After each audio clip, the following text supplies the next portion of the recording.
بسم اللہ الرحمن الرحیم۔ الحمدللہ ہم لوگ اس وقت الکاف ایجوکیشنل فاؤنڈیشن گوجرانوالہ کی جو مرکزی برانچ ہے وابڈا ٹاؤن میں مرجان پلازا کے ساتھ یہاں بیٹھے ہوئے ہیں، اور لاہور کی شورا کے لوگ بھی ہیں، گوجرانوالہ کی شورا کے لوگ بھی ہیں، حضرت مولانا مفتی نعمان صاحب بھی موجود ہیں، حضرت مولانا مفتی اسامہ صاحب بھی موجود ہیں، باقی لاہور سے آئے بھی لوگ موجود ہیں۔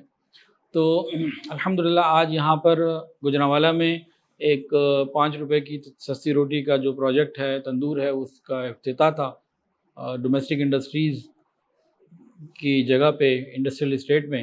تو الحمدللہ پہلا تھا، تو وہاں مزید 2 لوگوں نے اظہار کیا کہ وہ بھی انشاءاللہ گوجرانوالہ میں 2 مزید تندور انشاءاللہ تعالی یہاں 5 روپے کے لگیں گے۔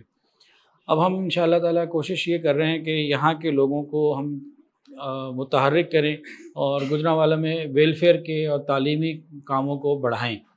تو انشاءاللہ تعالی امید ہے کہ سب ساتھی جو ہیں وہ اس پہ فکر بھی کریں گے، اور جو ہمارے معاونین ہیں الکاف کے جہاں بھی ہیں، اللہ تعالیٰ ان سب کو بہت قبول فرمائے اور دونوں جہان کی عزت عطا فرمائے۔